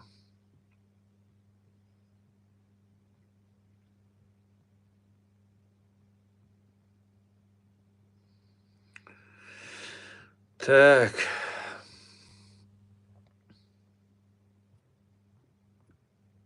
Ну, сколько у вас тут?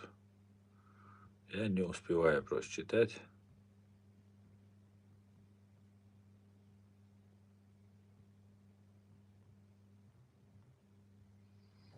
Ассаламу алейкум.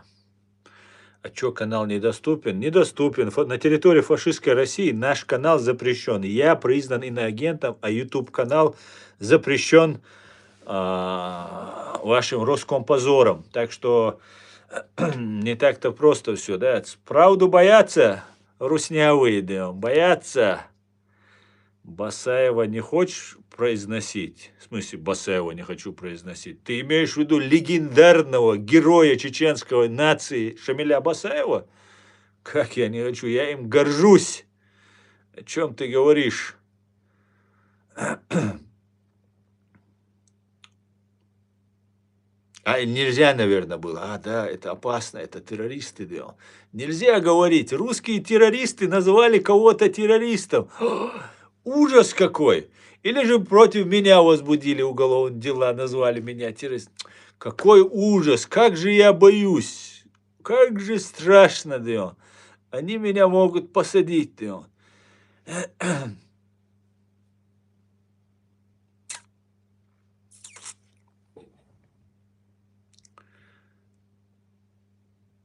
Так, мое сообщение пропустил. Что значит твое пропустил?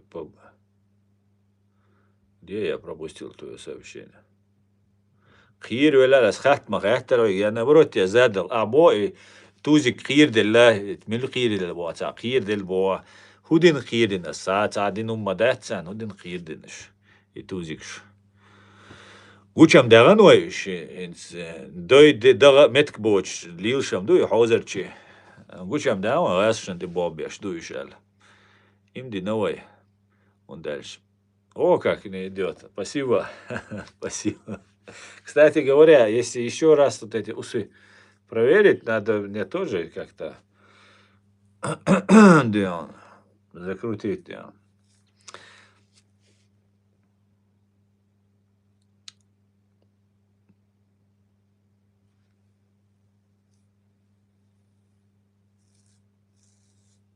Дикер, да, савер.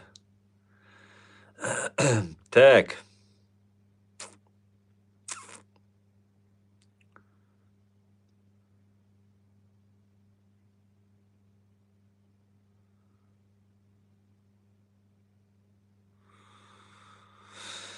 Так. Цаха, о, хирбел, хилир, квишцан, съездя, хогинаэль. Да?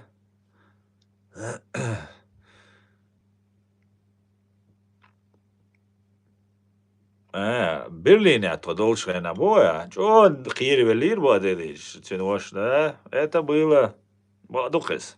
Цакир веллам цаботуша. Я им ват, хир цавелла алгеш. Дер хир велир толкли мол велир, толкли. Заикаться да вол велир. Гареушник, да? Гареушник. Толкли вол велир. Так.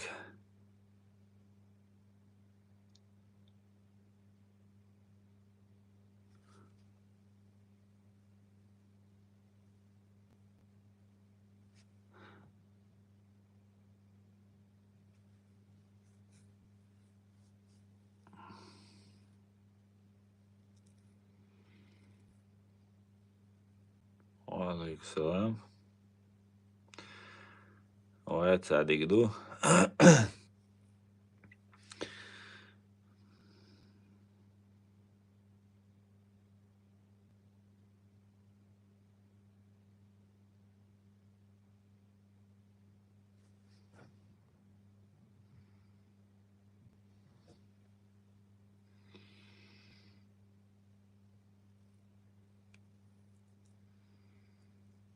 А сам почему у тебя на 100 тысяч просмотров только 100 лайков? Кто накручивает просмотры? Никто не накручивает просмотры. Дело в том, что наш канал просто задушен, и люди, я внесен в санкционный список, признан иноагентом фашистской русней, да, чем безмерно горд. И люди боятся ставить, комментарии писать боятся, ставить лайки боятся. В этом все дело. Мой канал был задушен вообще, на территории фашистской России запрещен, монетизация отменена, постоянные жалобы, что там третье, десятое. Ну, короче, со всех сторон было давление. И вот сейчас, буквально 2 недели назад, полностью все это снимается. Еще монетизация не включена. На территории фашистской России продолжает, также запрещен мой канал. Но уже что-то произошло, когда я начал выходить в эфир с телефона. Полностью все поменялось. Полностью, как будто кто-то душил канал и отпустил, и вздох сделал такой. Взлет пошел. По 100 тысяч просмотров каждый стрим. 500-400 человек, 600 человек в день добавляется каждый день. Поэтому, ну, вот и все, что значат эти цифры. Вот и все, что значит эти цифры. У вас может быть 300 тысяч, 1 миллион подписчиков, и вы позовите этих людей на митинги, созвать, придите, помогите. И вы поймете, сколько вас реально поддерживают людей. Поэтому эти цифры, они ровным счетом ничего не значат. Там 300 у тебя тысяч просмотров или 1 миллион у тебя просмотров, абсолютно не имеет никакого значения.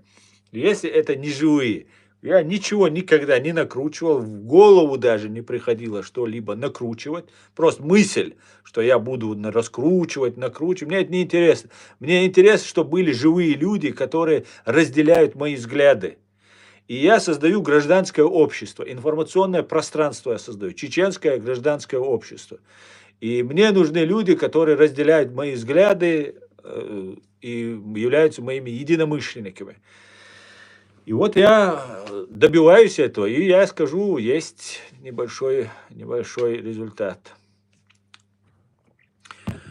Ну, нам мешают, всячески мешают очень сильно.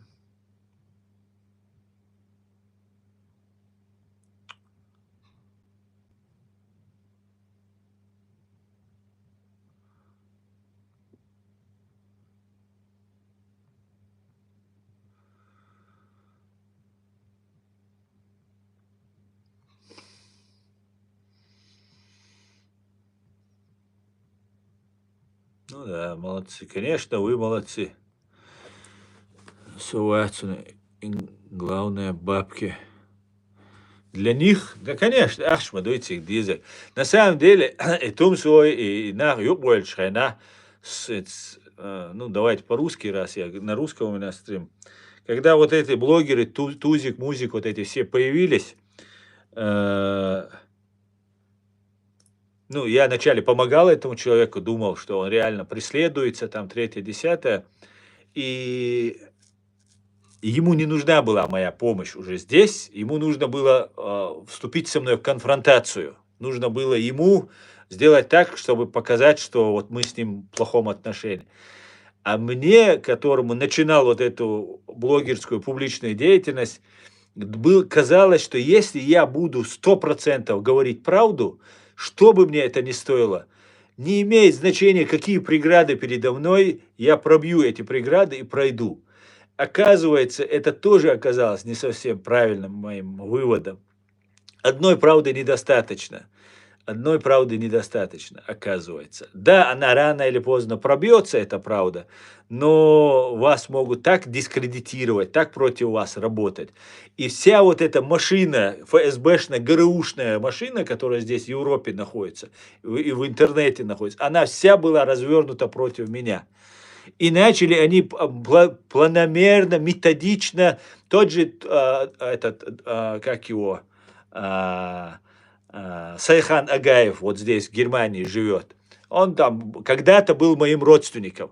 И, ну, я не думал, что он такой вообще углубленный в эту систему, их человек, я понимал, но насколько не знал. Оказывается, этот Тумсо и этот Сайхан Агаев, это два с одного поля ягода, на самом деле. И меня выставляли там, как будто я защищаю Сайхана Агаева, я защищаю кадыровца, а он как бы против там и так далее, и так далее. И вот эта работа, которая она велась, и многие чеченцы, которые поверили вот этому Тумсо, вот этой пропаганде и начали против меня. Некоторые извинялись, надо признать, у кого-то хватило мужества. Но многие даже не удостоили себя внимания, чтобы извиниться за то, что они оказались лохами. Просто самые настоящие лохи, которые начали меня оскорблять, угрожать мне и так далее. У них даже мужества не хватило написать в комментарии мне слово, сказать, да, мы были лохами, прости нас. Такого, хотя были, конечно, кто и извинялся, и таких было тоже немало, ну и так далее. И вот эту систему, которую они начали здесь разворачивать, я разоблачал полностью. И, конечно, они все ополчились против меня. Кто-то работает на турецкую разведку, кто-то работает на русскую разведку. И они вместе, турецкая разведка и русская разведка, они действуют против чеченцев. Турецкая спецслужба преследует турецкие интересы, русская, соответственно, русские интересы. Обе используют чеченоговорящих, ну, скажем, чеченцев. И оба, там не только чеченцы, потому что там есть и в основном и дагестанцы есть, которые живут, обчеченились, живут в Чечне. И они все используют чеченский народ как инструмент. За Турцию, за Россию или вообще никакого интереса нет. И вот эта вся тема. А сейчас гибнюки все сбежали сюда, в Европу, под заданием, а уже не канает. Россия не вытягивает Украине. И теперь нужно вот этим гибнюкам, вот этим религиозным, как вы помните, как Тумсо, Халитов, Малитов, вот это вся, вот этот Бахтмаршо есть там один, они все там, герб запрещен, флаг запрещен, демократия, тагут, ты враг, ты предатель ислама. Теперь все демократы, все демократы. У них задание пришло стать демократами. Потому что не канает вот эта исламская религиозная вот эта тематика, уже все, она неинтересна. Теперь начали на другое переключаться. Вот эти вещи я разоблачаю. Из-за того, что я это разоблачаю, я нажил себе просто, ну, всех врагов, враги все вокруг меня, все. Потому что все, кто находится в этой системе, они против чеченского народа. Чеченский народ – инструмент для них, для того, чтобы набивали карманы и служили разным спецслужбам, турецким спецслужбам, русским спецслужбам, другим спецслужбам. А мне это не интересно. Мне интересны интересы чеченского народа. Вот из-за чего весь сыр-бор получился и с этим Тузиком, и с его этими братьями и так далее. Когда вот, ну это все история рассудит, все видели прекрасно, все под запись есть, все это имеется. Ладно, долго это рассказывать, мы уже в 2 часа в эфире, друзья, почти 100 минут мы в эфире, 1:40. Ладно, давайте дать. Так, какие твои были комментарии? Я не хочу искать, Аслан, думаешь, тебя поддержит. Знаю, Руслан, доверие исходит, знаю. Ютх, я не буду пропускать. Эрдоган, тагиат боя, ну, тагиат это, конечно, такая оценочное, конечно, суждение, но то, что Эрдоган это человек с двойным, тройным лицом, который не защитник мусульман, а только прикрывается. Кстати говоря, вот я вчера сидел, думал, вы мне пишете Палестину поддержать, ты что за Палестину не поддерживаешь и так далее. Там против Израиля. А вот сейчас там войны фактически нет. Там сейчас блокада, и люди просто голодают, сидят. Там, да, бомбардировки есть отдельные, но в основном есть. Что вы делаете для того, чтобы помочь? Кроме ненависти, вызывая к Израилю, что конкретного вы делаете для палестинцев, для простых людей, которые там пострадали? Ничего не делаете, потому что вам плевать на них. Ваша задача действовать вот, против Израиля. Все. Израиля, Америки. У вас вот других целей у вас нет. Ни арабы, ни Палестины. Вам плевать на них. Если вам было бы не плевать, вы бы туда хотя бы кусок хлеба послали бы. Понимаете? Вчера сидел, думал, что они мне постоянно за Израиль. Израиль говорит, соберите хоть кто-нибудь, вот столько тысяч человек. Вы мне каждый день комментарий пишете. Соберите 1000 рублей. $1000, не говорю, 1000 рублей. Отправьте одну конфетку туда. Не отправите. Понимаете? Потому что вам это не нужно. Потому что вы за 15 рублей тут комментарии строчите, сидите.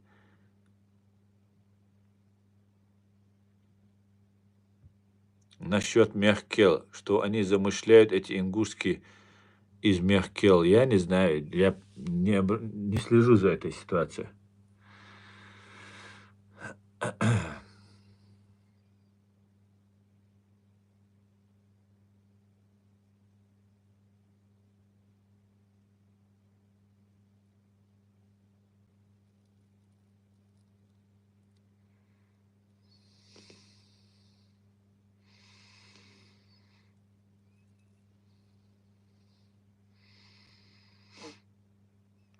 Так, давайте, друзья, наверное, закончу я стрим.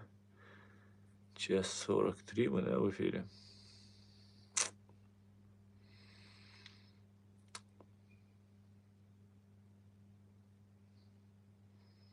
Дал мула бекно, чувалек салам. Дал мула. Все будет Ичкерия. Крым украинский.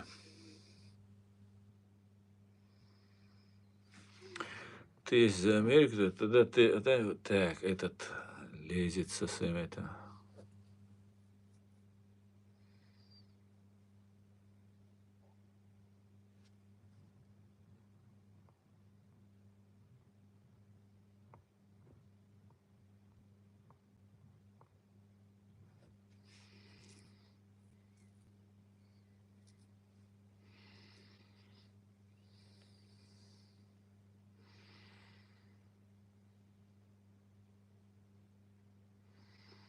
самое удивительное, охота вам это все писать за 15 рублей. Вы бедолаги просто. Они нас оскорбляют, мол, мы недостойны, они красавцы, надо взглянуть там, что происходит. Не знаю, я не знаю. Ты про это ингушский мягкрел, который говоришь? Я не знаю. Ты счастлив? Если честно, Андрей, я безумно счастлив. Я недавно как раз думал над этим. У меня есть все. У меня есть все, что в этой жизни есть, что нужно было. Я увидел, ощутил и все получил в этой жизни, что мне нужно было. И я занимаюсь любимым делом. Я разоблачаю вот накопленную вот эту ложь, годами накопленную ложь, которую я изучал, изнутри изучал. И вот эту черту, когда ты не можешь открыто выступить из-за родственников, из-за работы, из-за там третьего, десятого, это все уже в прошлом. И я свободный человек. Я открыто говорю то, что думаю, делаю то, что хочу, живу то, что... И становлюсь лучше, если честно. Благодаря вот этому своему, вот этой своей известности, своей этой деятельности, которую я веду, я становлюсь более, скажем так, нравственным, более порядочным, более хорошим человеком. Так меня видят мои окружающие, по крайней мере, чем я был стократно.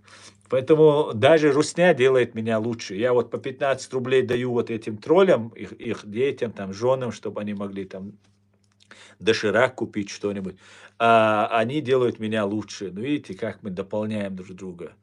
Даже из этого дерьма есть польза какая-то. Можете себе представить? Из этой субстанции фашистской. Да. Так что всего самого хорошего, друзья. Я на этом свой стрим закончу. Но это ведь поглощает нервы и здоровье. Андрей, абсолютно я, даже, знаете, наоборот, мне, когда вот мне, знаете, у меня есть друг, его естественное состояние – это война. Ему нужен, ему бой нужен, он должен разрываться на куски, он весь раненый, перераненный. Вот и я тоже себя ощущаю в своей стихии, когда я нахожусь вот в противостоянии с фашистской русней. Нервы абсолютно не поглощает, здоровье абсолютно не поглощает. Наоборот, я заряжаюсь, я вам клянусь. Заряжаюсь энергией. После каждого стрима я не могу уснуть и бываю возбужден. Честное слово. Всего самого хорошего. Все будет Ичкерия. Слава Украине. Господи, благослови Америку. Друзья, завтра у нас будет во вторник платформа открытого диалога. Следите за анонсом на русском языке, где на ваши вопросы в прямом эфире будет отвечать единственная легитимная власть чеченского народа в лице президиума правительства Чеченской Республики Ичкерия, Аяда Идигова, Аллы Дудаевой и других наших людей, кто захочет принять участие. Всего самого хорошего еще раз. Адикюэль Машоэль. И с наступившим Рамаданом вас, друзья. Держите пост, держите, это полезно и для нравственности, и для душевности, и для физического вашего благосостояния, хорошего состояния, это полезно. Держите пост, держите уразу, и все будет хорошо. Ассаламу алейкум, адикю аль-маш. Всего хорошего, друзья, до свидания.